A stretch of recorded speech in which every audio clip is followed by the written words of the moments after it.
Thank you for coming. My name is Rolf Winkler. I'm a reporter from the Wall Street Journal, and we're here today to talk about Bitcoin.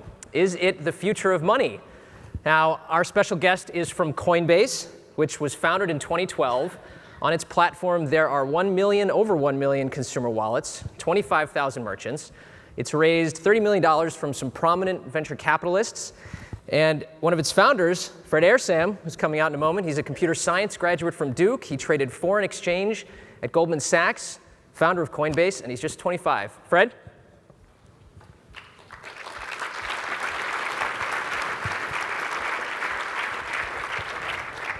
Good to see you. How you doing? Good. So, because so much has happened since we scheduled this talk months ago. It always does. Yeah. Because I have to ask it so we can get it out of the way, is Dorian Prentice Nakamoto the Satoshi Nakamoto? I highly doubt it. I wish I knew. Does it matter? Not really. I mean, that's kind of the great thing about open source software, right, and decentralized networks is that it's all that matters is the technology. Same thing with email. Like, I'm guessing that if you stop somebody on the street and ask them who created SMTP, the protocol that email runs over, I'm guessing they probably couldn't tell you the answer, but the reality is that everybody uses this really valuable protocol now. Okay, now that's a great way to jump into one of the main questions we want to talk about, which is, what is Bitcoin?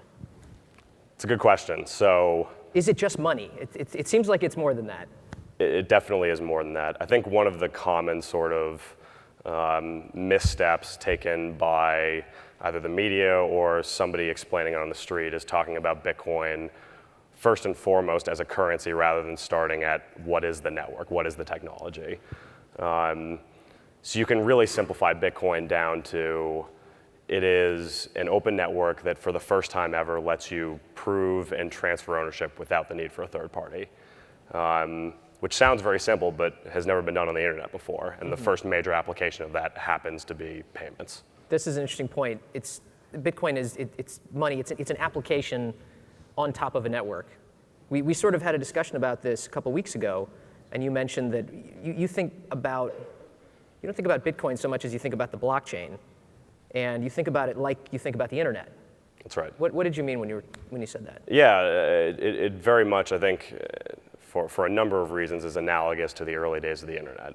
It's an open network that allows you to do things without the need for a third party. So in the case of the internet, that was distributing data.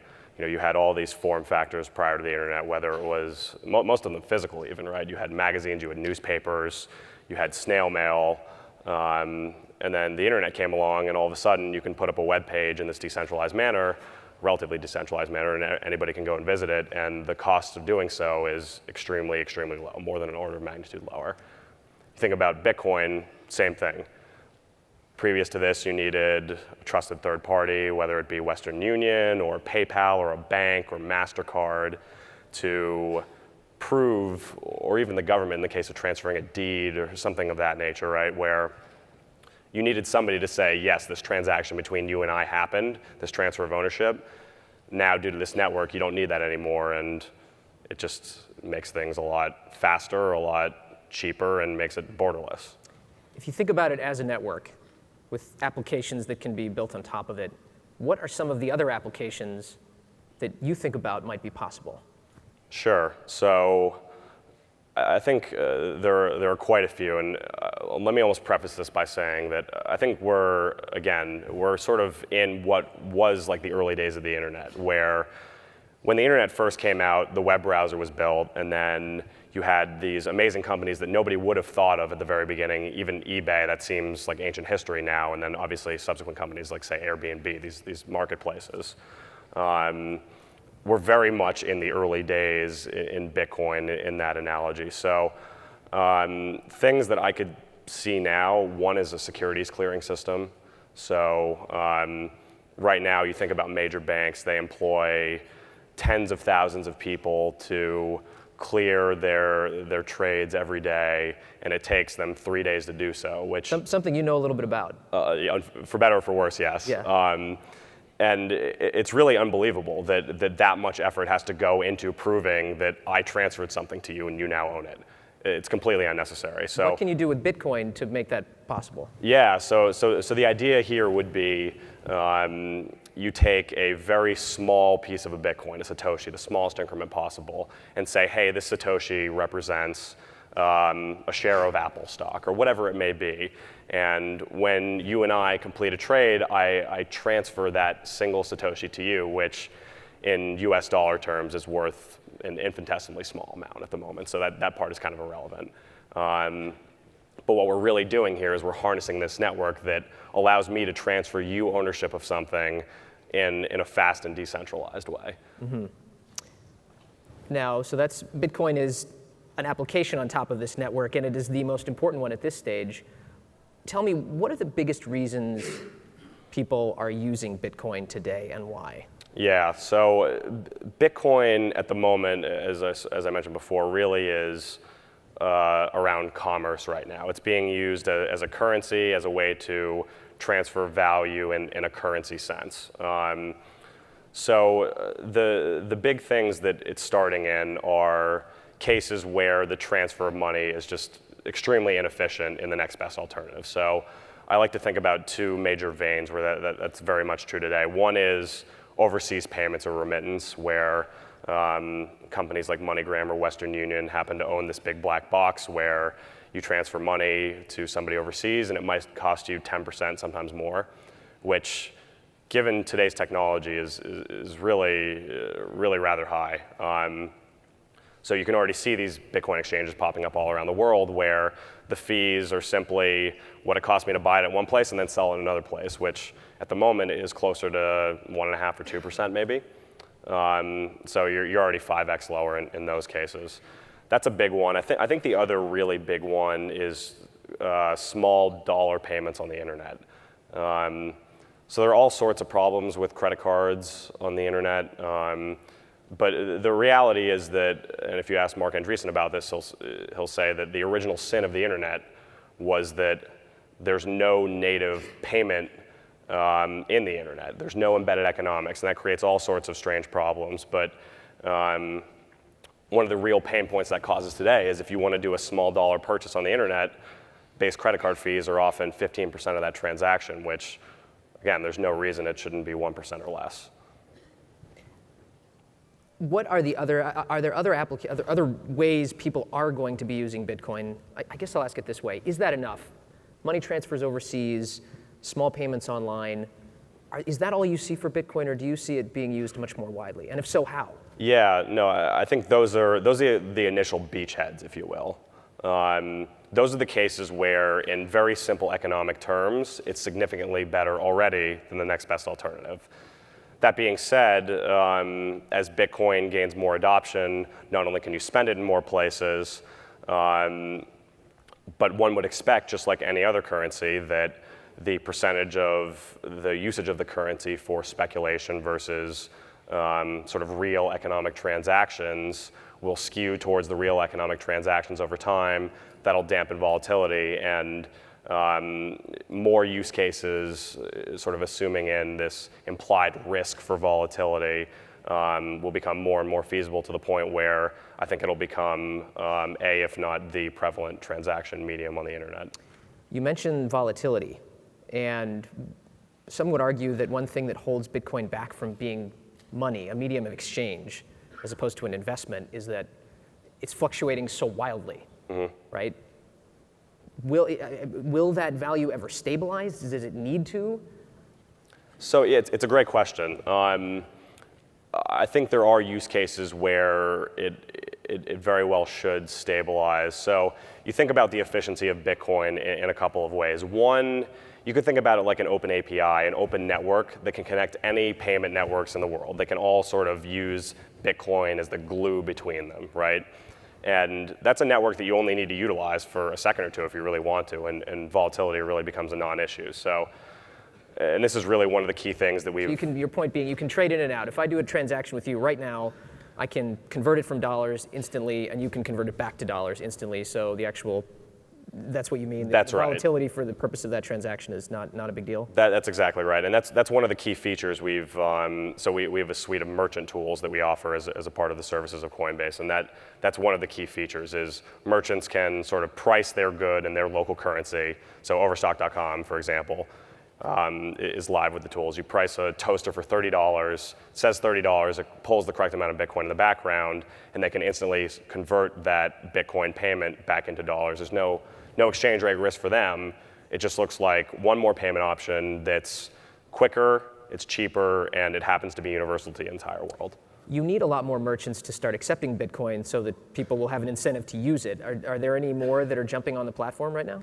Yeah, it's growing very quickly. I think it's hard to see from the sort of public viewpoint, if you will, but I see 2014 as really being the year where a lot of large retailers hop on board, and the case for it is pretty dang clear, right? I mean, you see the all-in costs of accepting payments on the internet are very high, again, just due to the sort of the faults of the systems that we currently have. So between credit card interchange, between fraud, and then all the things that go into supporting fraud, whether it's whether it's the algorithms that detect it, the customer service to back it up, or the false positives, or in other words, revenue left on the floor by merchants who don't want to be susceptible to fraud, it starts to become pretty expensive. And then there's stuff happening in the donation space as well. So we saw Wikipedia this morning, right? All over Reddit talking about potentially accepting Bitcoin as a form of donation. Jimmy Wales tweeted that he wants to accept Bitcoin. Is that what he said? That's right. So it's a funny thing, and they're really, Bitcoin in many ways I think is enabling new behaviors, right? So there's the famous story of this guy who was on college game day, held up a QR code, and people sent him $26,000 of Bitcoin, like a behavior that never could have happened before. The same thing is happening to Jimmy. I think he tweeted his Bitcoin address, and he's received a little over $3,500 in donations completely unsolicited in the last couple hours. Who are some of the merchants, big merchants, besides, like a Target? Now, I was talking to an advertising executive, a smart one, last night, and he said it's interesting. He's getting requests from lots and lots of his clients, and they're asking him, he's working on a Bitcoin memo right now, he told me, because they're all asking him, should I accept Bitcoin? Yeah. They're actually studying this, they're wondering about it. When are we going to see a company like a Target, like a Walmart, somebody we work with every day, accept Bitcoin? I think it'll be this year. If I had to guess, I would say the middle of this year. Are you having conversations with anyone in particular? Yeah, I mean, if you're operating a low margins business, and I obviously don't want to out people. Come on, we can keep secrets, right, folks? Of course. I mean, the economics are super clear. If you're operating a low margin business on the internet, your profit margin is 2.5%, and you can take 1.5% or 2% out in payment processing costs and in fraud. That's a really, really meaningful economic bump. You double the profit on a purchase at razor thin margins like that, you're going to be pretty happy. Okay. Besides getting merchants on board, you've obviously got to simplify it for consumers. I think a lot of people say that Bitcoin is just too complicated to understand in order to really gain wide consumer adoption. Is that a problem? And if so, how do you fix it? Yeah, I think it's a valid point. I mean, the same thing happened with the internet in the early days, right? I think two things will happen. One is the public will just become increasingly educated on it, right? And you even you think about the internet now, and you walk up to the average person on the street, and I'm guessing they couldn't tell you the technological layers that make up the internet and sort of how it works fundamentally.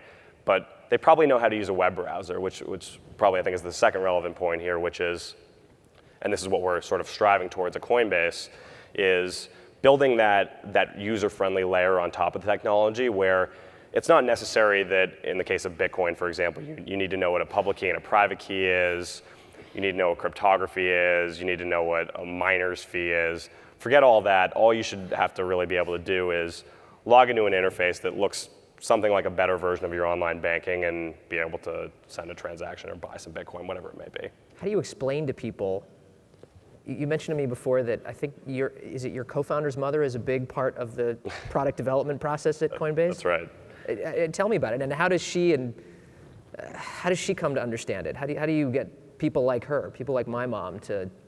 Well, you test your product against them. Yeah, I think it's a great litmus test. What are some of the suggestions she's given you guys? So we used to display, in an earlier iteration of the site, we used to display your public address, your public key, right on the sort of the main account summary page. And she's like, what the heck is this thing?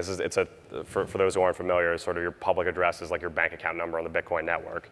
It's this 30-character string of letters and numbers, and her reaction is, what is this thing? Is this a password? Do I have to remember this? Do I need to write it down? And that was a pretty clear piece of feedback that we should probably tuck that away somewhere for somebody that is a bit more of an advanced user and needs to see it. And the abstraction we've obviously gone with now is send Bitcoin to an email address. You have huge fans among the libertarian community. Huge fans. I discovered this yesterday, a little story for everyone in the audience. There was a little collection of Bitcoin luminaries I found at the state party headquarters, the Texas Libertarian Party headquarters, which is in a basement bookstore over by the state capitol. 36 folks showed up, a couple with AR-15s.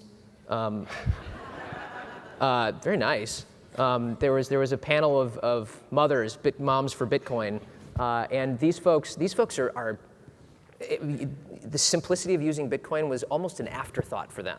Their point, they think of Bitcoin literally as a tool that they can use to escape the control of governments. Now they can suddenly transact without oversight, and they believe they can go off the grid. This is one way they can go off the grid, sort of.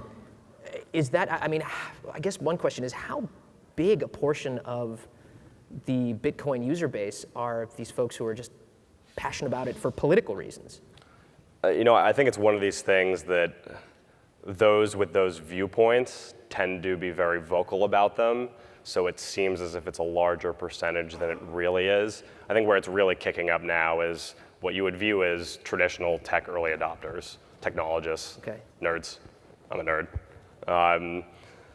The political element, I think, is there, and again, I draw the analogy of the early days of the internet, where it's a powerful tool where one can do things in an open network, in the case of the internet, disseminate information, in this case, make payments, in a way that doesn't require some of the traditional parties that you would normally need, and thus it will attract people of various ideologies.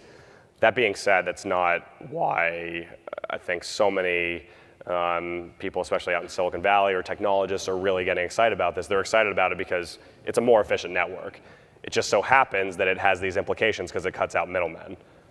Does it actually provide the kind of anonymity that these folks argue it does? Talk about the anonymity with Bitcoin. I think people think you're completely anonymous. It's a good question. It's really not. I think it's almost kind of a common myth that's been perpetuated. I would classify it as pseudonymous right now. So this is very much like the early days of email, I think, where you had law enforcement when email first came out saying, this is so scary. Anybody anywhere around the world can instantly send a message to somebody else, and it travels over the internet. We can't regulate it. It's not going through the U.S. Postal Service or whatever it may be. But the end state of it, I think if you ask law enforcement now, is that law enforcement actually loves email. It's one of their best friends, because it's way better than two people going and meeting up in person in an untraceable way, whereas Bitcoin, obviously, you have this system at the moment where there are addresses, and it's oftentimes unknown as to who owns the addresses. But the end state of it is one where there are probably companies like Coinbase that'll be built on top of it, where we need to know who you are when you're getting money in or out of the system. So it's really not anonymous in the way that people tout it. I think they're just, as it's developed in the early days, the system was pretty fragmented, so one could use it in a pseudonymous way, but going forward, I don't think that'll be the case as much. Funny, you say law enforcement likes email. I think the previous session that was in here and downstairs, somebody was talking a little bit about that. If I play this forward, does that mean that Bitcoin, as with the rest of the monetary system, the government is going to get inside that payment mechanism as well, and it will be able to track it just as well as it tracks regular financial transactions? It's a good question. Can you protect us from the man? The network can. I mean, the network's transparent, right? Everybody has kind of equal information as to what's going on in the network because every transaction is in a big public ledger, which I think is exciting, and again is why it's at times disappointing that people see it as anonymous when in reality it very well may be the most transparent network that's ever existed. And there have been a number of sort of humorous pieces, almost Onion-esque pieces about what would happen if cash were to be invented now. Law enforcement would likely be up in arms about, you just withdraw this stuff and it can go anywhere and you can't monitor it at all.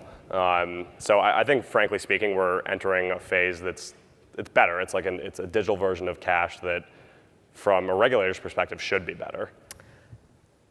One question a lot of people are asking now, everything else that's happened since we scheduled this, Mt. Gox failed, and it was just the most high profile, right? There have been at least half a dozen hacks or failures that I can sort of think of that have made the news. Is Bitcoin safe for consumers?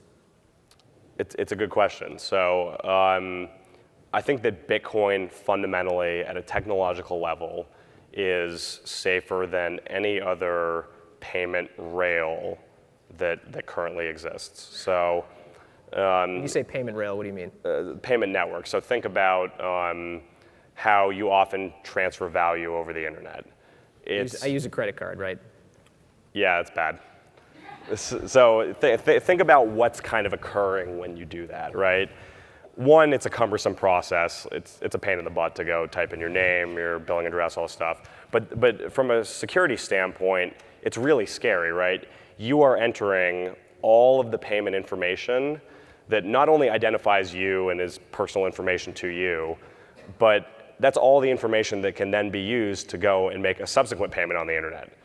It's almost like putting your password in plain text and transmitting it, if you will, right? By security standards, it's pretty bad. And credit cards were not made for the internet, right? Credit cards were a form factor that were made for the physical world that then kind of got bolted onto the internet out of necessity later on. And PayPal did a good job of making that feasible for commerce to some extent, but at the end of the day, it's still not the right form factor. The difference here in Bitcoin is you don't have to give over your sensitive payment information when you make a payment. The network works such that if I am to send you or anybody else Bitcoin, everybody in the network can see it, can verify it, but I'm not handing over that sensitive information. All that's required is this digital signature that, through mathematics, can be proven that came from me. If everybody's watching every transaction, it's all on the blockchain, this is something I don't understand. How is it that hackers can break into Mt. Gox, steal $400 million worth of Bitcoin, and then spend it? Yeah, Can it be tracked? Can't people watch them go spend that money? And people are doing it right now, is the answer. People, I don't think were particularly looking for it before now, and now that the news is out, people are all over blockchain analysis. And if you go on, if you go on various forums or on Reddit, you can go and read about how people are tracking what they think is a chunk of 180 or 200,000 Bitcoin that they believe to be owned by Mt. Gox. The reality of what happened there is a number of failures. One is there's no internal checks and balances on their accounting, which is really scary. But they effectively were looking at the network and looking at transactions using a shorthand that turned out to be not unique, and they were using as a unique identifier so people could withdraw over and over and over. And turns out they didn't notice for quite a while, if you believe the story. Is this what's going to stop this from happening? I mean, this happens so frequently, just since November. I mean, I'm trying to think off the top of my head. There was Sheet Marketplace, there was Inputside.io, there was, oh God, I got it in my phone. But Bitcoinica back in the day in 2011, I think, yeah. There's a lot of this, and a lot of these vulnerabilities have existed since 2011, security experts will say. Why is it that hasn't been fixed? Has it been fixed? Well, it has in companies who are acting responsible in the space and who aren't dying. So what makes sort of, Coinbase different? Maybe that's another way to ask. Yeah, so I would look at it this way, for better or for worse, and this is scary from a consumer perspective in the early days, there's a bit of natural selection going on, right? You have what I would sort of typify as Generation 1 Bitcoin companies. Just winning the Darwin Award, as it were. Yes. Who, for better or for worse, are failing largely due to security issues. So I think what's happening now is you're sort of seeing this Generation 2 of Bitcoin companies come about. There are a number of differences. One is a more credible management team. So Mt. Gox was largely run by a single programmer who was running exchange in PHP, which is probably not the best idea. Two is credible backers. So for whatever it's worth, there are people who have put significant money behind the ventures and who have done a significant amount of due diligence. Third, they're operating in what is still an evolving regulatory landscape, but at least for us, we're in the United States, we are held accountable for certain things, and that's worth something. Fourth, there were clearly not many, if any at all, accounting standards or checks and balances in place in the case of Mt. Gox and in others. And for these companies that are legitimate, if you will, they have third-party auditing firms coming in, auditing financials. You're audited.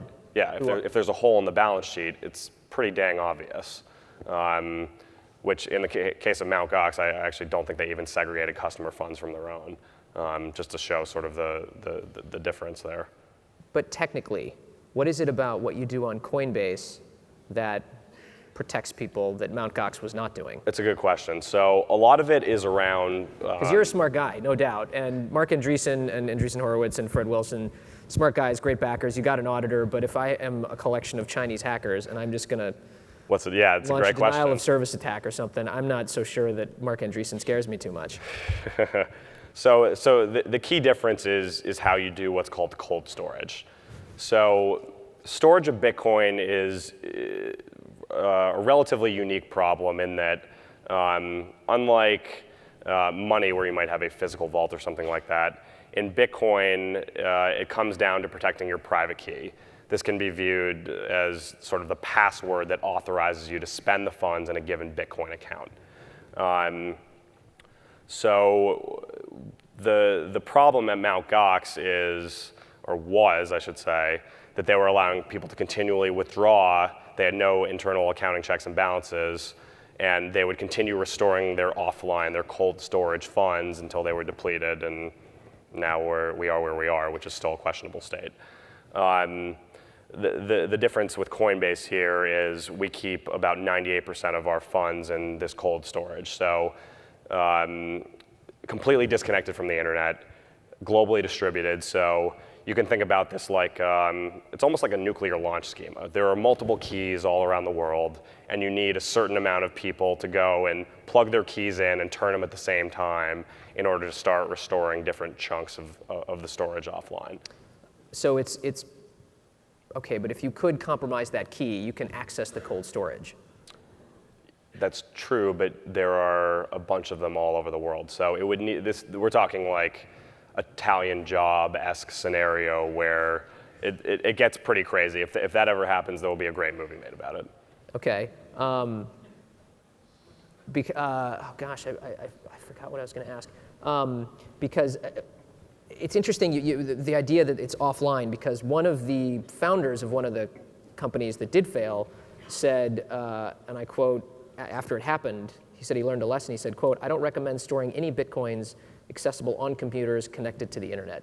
That's right. End quote.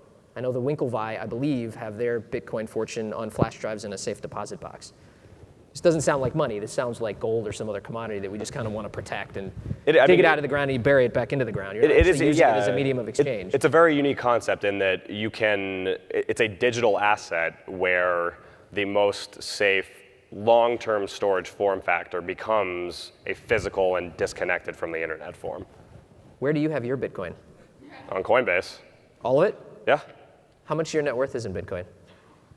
As a percentage, honestly, it's pretty low just because my future is strongly tied to that of the company, so it would be a little crazy to go extremely long Bitcoin. Although I do own some because I use it for transactions and stuff like that, but at this point it's small, maybe 5%. But is it recommended that most people take, say if they have a lot in Bitcoin, you can put it on a flash drive, put that away, and then maybe have some that you want to use for transactions online? Or how do you get people to store all of it? Yeah, no, that is safe. It's a really good question. So the point of Coinbase in regards to storage is that individuals shouldn't have to be security experts, in my opinion, and most aren't, right? Again, this goes back to, can my mom use this? There's no way in heck that she should be able to do cold storage, right? Or know what that even means. So the idea here is we do this for you. We put 98% of funds offline in this distributed key structure, which we feel to be at the forefront of the industry, but also much better than what any individual could be reasonably expected to do because they're not Bitcoin experts in the way that we are. So you can view this as one of the series of sort of abstractions that we provide to our customers. Banks have protections for folks. If somebody robs a bank, theoretically the cash goes out the door, we have FDIC insurance. Mm-hmm. What kind of protections, does Bitcoin need those kinds of protections to gain wide consumer adoption, and what kind of protections could it have? Yeah, it's a good question. I mean, a lot of it at the moment is purely at the technological layer, right? It's companies like ourselves doing intelligent things around cold storage, and just like any good new network and new technology, you're kind of relying on the technology to do what it's supposed to do. I'm sure that'll evolve over time as the technology matures. I'm sure there will be some kind of insurance schema that comes out or something like that to sort of address the layman or the regulator concern around it. And arguably, there needs to be some combination of that or reasonable auditing of companies who are in some way managing, moving around what is a digital form of money on behalf of others. What kind of regulation do we need for Bitcoin? So I think this is a reasonable front for it. If you're moving Bitcoin on behalf of others or storing it on behalf of others, it's probably a good idea that somebody sees what you're doing and says that you have reasonable security measures in place. The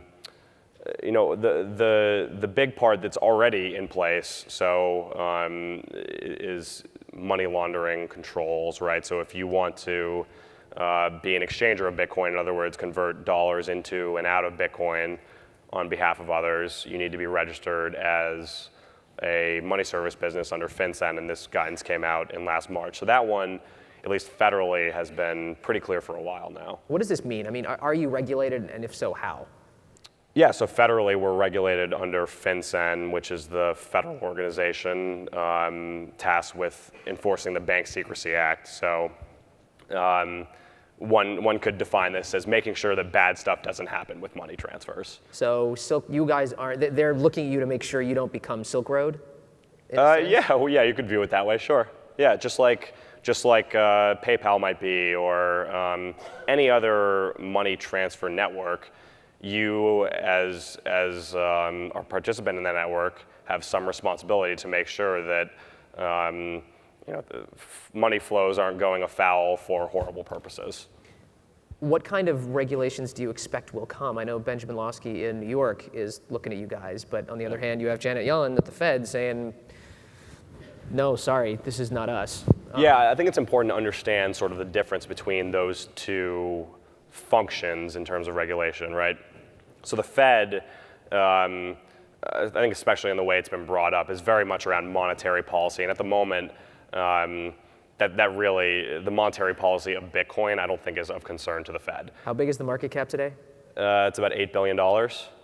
And you look at, I think, the money supply in the United States in dollar terms, and it's a little north of $2 trillion. So we're a couple orders of magnitude away. Too small to matter for a while. For now, yeah.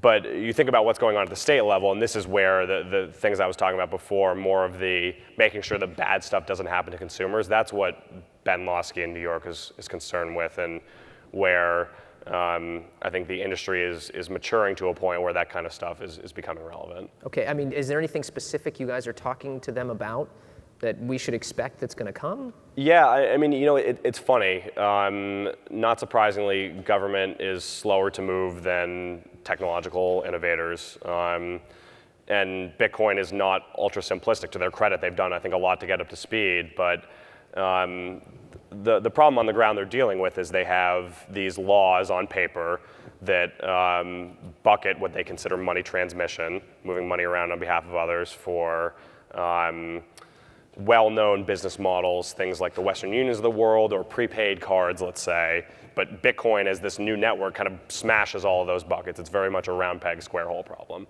And they're trying to wrap their arms around all the things that go into this technology and how to actually get it on paper. I think the end result is not too dissimilar to what you see in normal money transmission regulation, which is make sure that consumers don't get screwed and make sure that bad money flows don't occur. But for right now, but for right now, it sounds like they're in study mode. Yeah, I would expect something to come out this year from them, frankly. I mean, they've been pretty up on the bit license thing. So sorry for those who aren't familiar, basically issuing a new form of license at the state level, specifically tailored towards Bitcoin, which hopefully won't sort of hinder the technology. And I think they're on the right path. Okay, let's jump over to Coinbase itself. What are you guys working on today? It's really all around. Anything you can preview that might be coming out soon? Sure. Yeah. I mean, it's really all around improving the consumer experience and the merchant experience, right? Making this accessible to the average person in the average business. So, really all around reducing friction anywhere we can. I think a couple things that I'm sort of excited about. So. One thing that we'll probably roll out pretty soon is the ability to, every time you go and spend Bitcoin at a merchant, to just simply buy that Bitcoin back for very little cost. So there's this sort of idea that's commonly circulated around, well, if the whole premise of this is that the value of Bitcoin is going to go up, then why would I ever go and spend it? And the reality is that if you just look at the pure economic terms of doing many transactions today, it's actually far more economically efficient if you take the sum of the costs of making a payment to do it in Bitcoin than to do it in another form factor, even when you include the cost of repurchasing the Bitcoin after the fact. So the point is the 1% or the 2% fee that I'm gonna pay to Bitcoin to, on the one sense, sell my Bitcoin and then buy it back. Mm-hmm. That's still cheaper than what it's going to cost to complete the transaction? In many cases, that's correct. Yeah, and this is something too. You have to. I like to think about this as a very nascent foreign exchange market, right?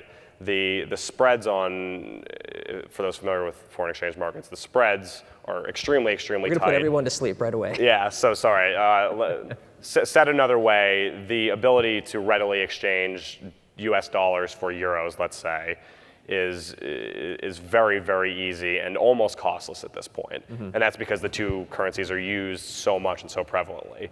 The same thing is going to happen with Bitcoin. Every day it's becoming used more, there's more transactional volume, and that means that the necessary sort of embedded fees in the system are just getting shrunk and shrunk and shrunk. Mm-hmm. So there are some cases, like we talked about before, where economically it's more efficient to use Bitcoin, and those are those are largely these online cases and the cross-border cases. But as Bitcoin becomes more prevalent, more people use it, it creates a self-reinforcing cycle where the fees in the entire system kind of get compressed to sort of take over more and more cases. So one thing you mentioned, one thing you're working on, can we call it an auto-replenish feature? Sure. Anything else that you're excited about? You said you're a couple things. Yeah, I mean, I don't want to give away too much prior to launch or How much do you talk guys about want him to give vaporware. stuff away? These are your biggest fans, Fred. Yeah, I'm trying to think what else might fall under that realm. So I'll say this: you think about what Coinbase does at the moment, and it's kind of one payment option in one country. It's bank transfers in the United States. I'm not particularly excited about exchange of Bitcoin in the speculative sense, but I view this as a very necessary sort of on and off ramp for the entire system. And obviously, I'd like to expand both of those. With different payment options, different countries. Different payment options, which is to say different currencies? Or? Well, I mean, you could imagine everything from an in-person payment to anything to load funds into the system that isn't credit card, for example, right? Maybe for smaller dollar amounts, things like that. Or especially as you go to other countries, we have bank transfers, which is commonly referred to as ACH in the US. There are other systems overseas that are different, obviously. So you have SEPA in Europe is kind of the equivalent. Even some countries, you go to Germany or the UK, they have what's called fast bank transfers, which is effectively a better bank transfer system, but that's kind of what I'm talking about. But so today, say my sister is traveling in Australia and she needs me to wire her funds. I could not do that with Bitcoin today? With Coinbase? Only with Coinbase you could not. With Bitcoin you could. I believe there are places where you can exchange Bitcoin for Australian dollars and get it out the other end. But what you're saying is soon you'll be able to do that on Coinbase? The idea is to expand, yeah. Okay. Folks, we should actually give you a chance to start queuing up for questions if you have any. We'll be doing that in about 2 minutes. I did want to ask one more question, which is, where do you see Bitcoin in 5 years? I think you see it, so I'll separate it into two segments. In terms of the commerce side, I think it just continues to pick up momentum. I think we're very much at the inflection point right now where more and more merchants are going to be getting on board this year, and that kind of creates this virtuous cycle, right, where for better or for worse, you've had this large consumer growth of people who have gotten into Bitcoin for various reasons, whether it's speculation or mining or just genuine interest in the technology. But that's really reached a critical mass where now it actually makes sense for a merchant to sort of turn around and say, hey, there's enough consumers out there that I actually want to start accepting this. I think that is what will happen in 2014, and we'll sort of close the loop, if you will. And again, the thing that really does that is the lower fees? The lower fees and the global nature of it, too. Okay. Okay, let's, oh my gosh, yeah, I'm glad we're leaving a little extra time for questions. Yeah, hi. I'm Lynn Ulbricht. I'm the mother of Ross Ulbricht, who's being accused of creating and running Silk Road. And actually, his defense fund, Bitcoin defense fund, is with Coinbase. My question is, and you touched on this a bit, does Bitcoin open up new opportunities for fundraising, change the landscape of it at all, with micro donations or anything you can say about that? Yeah, no, I think that's absolutely right. So, and we talked a little bit a bit ago about Wikipedia potentially opening a similar avenue, and I think it creates a really powerful new avenue for things like that, and even enables behaviors that probably weren't so easy before. So, and you think about what does donating look like on the internet right now, and for large dollar amounts, people will do it. It's kind of cumbersome, but I think you'll actually see this whole new behavior develop where reasonably donating $1, let's say, to a cause that you really care about because it's now a single click of a mouse and more native to the internet becomes a common behavior. And we already saw it with this kid that was on College Game Day, and all of a sudden he's gotten $26,000 because people can snap his QR code and it's just done. So yeah, I think there's a lot of potential there, and I think it'll create new behaviors that weren't there before. Maybe QR codes actually get a little wider acceptance finally, huh? Yeah, you never know, sure. I feel like that's one of those technologies that maybe had a lot of potential. Anyway, please. Hi, thanks for your time. As an inflationary currency, people are incentivized to spend their US dollars since the longer they hang on to them, the less they're worth. Coinbase wants people to be making as many transactions as possible, But since the supply of Bitcoins is finite, it's inherently a deflationary currency, which incentivizes people to hang on to them. How do you see Bitcoin overcoming this fundamental problem and fostering transactions? It's a good question. So I like to look at it from a network perspective first rather than from a currency perspective first. So the key economic question for me here is, can you perform a Bitcoin transaction in a way that has lower fees than whatever the next best alternative is? And you can view it almost as sort of a payment option independent of the currency itself. So this is where I say there are these sort of cases that are already developing, whether it's cross-border transactions or small dollar payments on the internet, where whether or not Bitcoin from a sort of monetary policy sense is technically deflationary, it's far cheaper from a fee perspective to do that transaction in Bitcoin. And I think the deflationary part in a pure economic sense is actually not the important thing there. It's what is the overall fee structure, and is it lower? And if so, then you should, water sort of flows the path of least resistance. It should go over the most efficient rail possible. Thanks. And yet he makes a good point that ultimately if it's deflationary, and I guess, 21 million Bitcoins is the limit? That's right. Then what's the incentive? I mean, people will want to hoard them forever. What's the incentive to spend them? I think that is the long run. Just because I can help a merchant save a little, a couple percentage, it seems like that's a great, that doesn't help me want to spend it. So this essentially boils down to the question of what's the benefit for the consumer, right?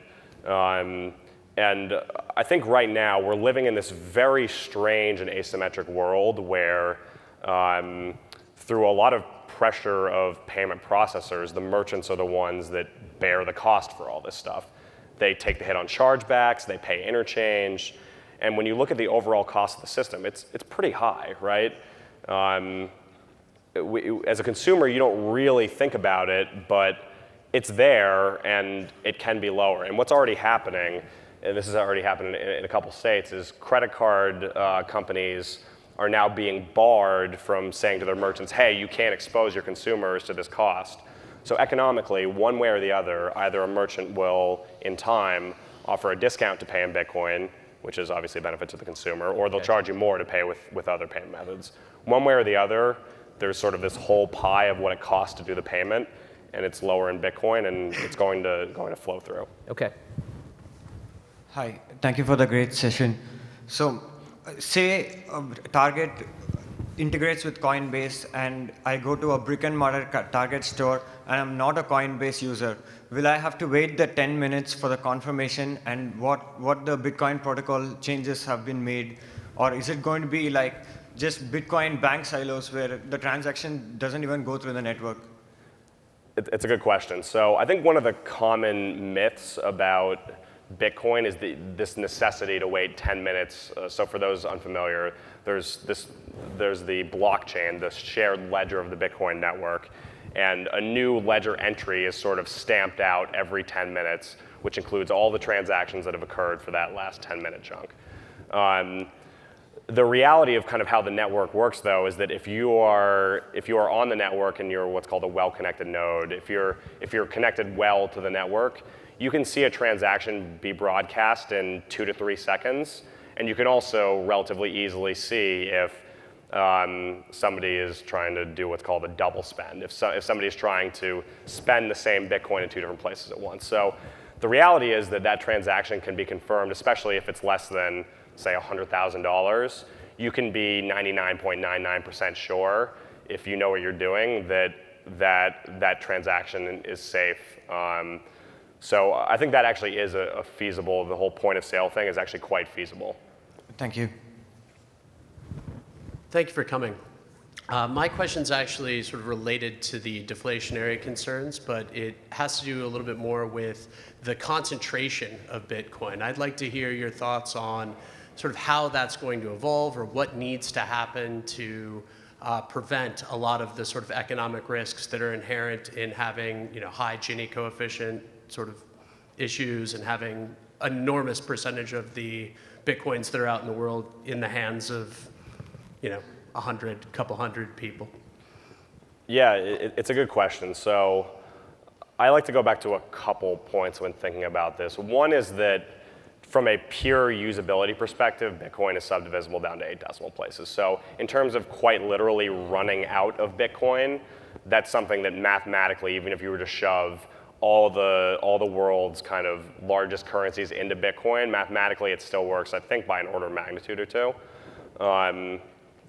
In terms of large amounts being held by a smaller group of individuals, this is kind of the nature of an early technology, right? You have people, I think a lot of them are either Silicon Valley guys or Wall Street guys at the moment who have a large position in Bitcoin because they're both speculators, but in many cases they're also true believers. They see the efficiency in the network, and that's why they bought a bunch. Over time, just as any market might function efficiently, you would think that there is a price at which that potential has been realized to some extent, and that distribution kind of works itself out naturally. Okay, thank you. Hello, my name's Lenny Blumberg. I'm an Austin geek. Hi, Lenny. One of the things about monetary currencies is that the authority that backs them up, they tend to do things like seize funds or freeze funds, and that authority has now been transferred from a governmental body to a corporation.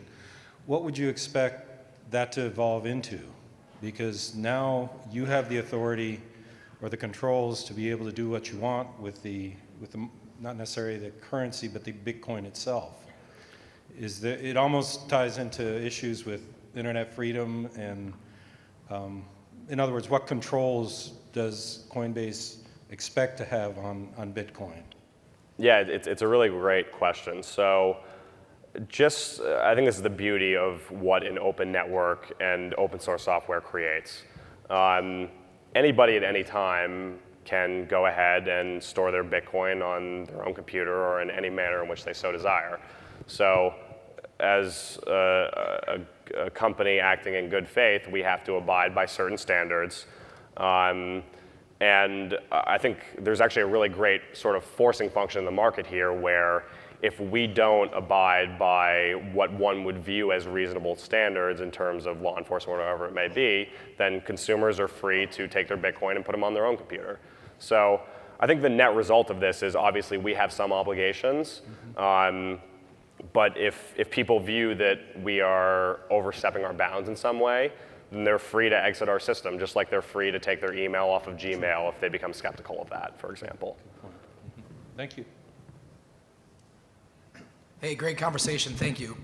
I'm Ben Gilbert. I'm a Seattle geek, and you mentioned the sum total of all the other currencies in the world. Yeah. And as more of that stored value goes into Bitcoin, do governments start decommissioning some of their currency? And as we see that happen more and more frequently, what are the implications of that? Yeah, I mean, frankly, I think for the developed world, we're a bit of a ways off from that. I think what could very well happen, though, is you get some of these second or third world countries where there is a deflationary spiral or there is some lack of trust in the currency. And Bitcoin, for better or for worse, may become the de facto currency because you're either forced to hold something that's depreciating 20% a year, or you can go and barter in the street, but hey, everybody's got even feature phones and all you need is access to data. So I think the answer is for the developed world, I think we're a bit of a ways off for that, but there I think will be some unique cases in the second and third world where, whether officially or not, it becomes a thing. So a big milestone then could be the first time that a country's dominant currency would be Bitcoin. I think it's fair to say, yeah. Cool, thank you. How many years are we away from something like that? I think it's really dictated by geopolitical events more than the technology itself. You right? do have countries that have dollarized in effect and tried to, they outsource their monetary policy to some other system that is more reliable. Sure. One of the key pieces that is limiting, so people talk about Argentina and Bitcoin quite frequently. The tough thing about some of these cases is that there are very, very strong capital controls in place. So it's difficult to actually complete the triangle flow of dollars to Bitcoin to, in this case, pesos, let's say. So for better or for worse, well, what many would argue for worse. It's not as feasible as one might like in some cases like that. Okay, most of the time you've been talking about Bitcoin as like an alternative to money, but when I first heard of it, I thought of it as kind of a widespread, non-geographical based barter system, where if I have a service, I can say that's worth 100 Bitcoin. And when I get paid that, I owe no income tax. And more importantly, I can use that 100 Bitcoin to buy a service from someone else, and they also owe no income tax. Is anybody working on anything like that? And if not, what would it take to generate that activity? So I guess a couple of points to that. One, if you are abiding by the laws of your territory, and many countries have come out and said this, Bitcoin for the purposes of income as treated for an individual or a business is taxable just like local currency in most cases, unless you're trying to do something illegal, which you can certainly go and try to do something illegal if you'd like. In terms of bartering for it, I mean, I think that You're not advocating that, are you, Fred? I'm not advocating that. I reported on my tax return for last year, I reported capital gains on some Bitcoin that I sold. So in terms of bartering, I think that unless I'm misunderstanding, that probably is quite as simple as just sending Bitcoin to somebody else using a wallet. Right, but I'm thinking of more of a scenario where I need to I don't want to have to automatically do it. I want to be able to bank it and then use it as I need it with somebody I don't know, I've never met them. I just want a service. I want to be able to say, transact these services without any money changing hands, just the actual labor or service activity. But you're saying that Bitcoin would change hands in exchange for that? Yes, right? Bitcoin would change hands, just as a way to credit, if you will, what that activity is. Can't you do that on a Bitcoin wallet like a Coinbase? You just two people have an account and you trade back and forth? Yeah, but if I knew somebody, I want to be able to do it where I don't know anybody. I just want to be able to go out there and say, hey, now I need my car worked on. Here's some Bitcoins I want to pay you. Gotcha. Okay. So yeah, I think this is where one thing we haven't really touched on here is the concept of Bitcoin as programmable money in a way that other things haven't in the past. So the simple example I like to use in this is you could have 3 keys, if you will, and this can occur at the protocol level to a Bitcoin wallet or a Bitcoin transaction more specifically, where you could have a kid who goes to the candy store and in order to pay $3 to get a piece of candy, one of their 2 parents, as the 2 other key holders, has to sign off on that. I think the implication here potentially is that you can have these sort of shared trust or escrow-esque services where it still requires somebody to verify that a transaction, or sorry, in this case, that work has occurred and that a transaction should subsequently go through. But at a very core and technological protocol layer, it allows for that, assuming that you have somebody on the ground who could say, hey, yeah, this job actually did complete. Got it. Okay, thanks. Hey, Fred. I'm Tom Choquel. I'm from coinsafe.com. In light of the recent Mt. Gox fiasco, do you see a need for exchanges like Coinbase to embrace transparency and offer an on-blockchain service? It's an interesting question. I think consumers will trust what they will. There may be some who say, hey, you should move all of your Bitcoin on the blockchain to prove that you've got it. The problem with that is, how do you prove exactly how many user deposits there are on the service? That's sort of a necessary prerequisite. So I'm sure somebody will come up, and we're sort of thinking about it, with sort of a neat technological innovation to prove not only how many Bitcoin a given service has, but how many they owe to their consumers. In the meantime, I think the sort of traditional financial world stopgap that's in place is having accountants who independently audit your Bitcoin reserves, which is kind of what we're doing at the moment. But it's a good concept, yeah. Thank you. I think we have time for one more.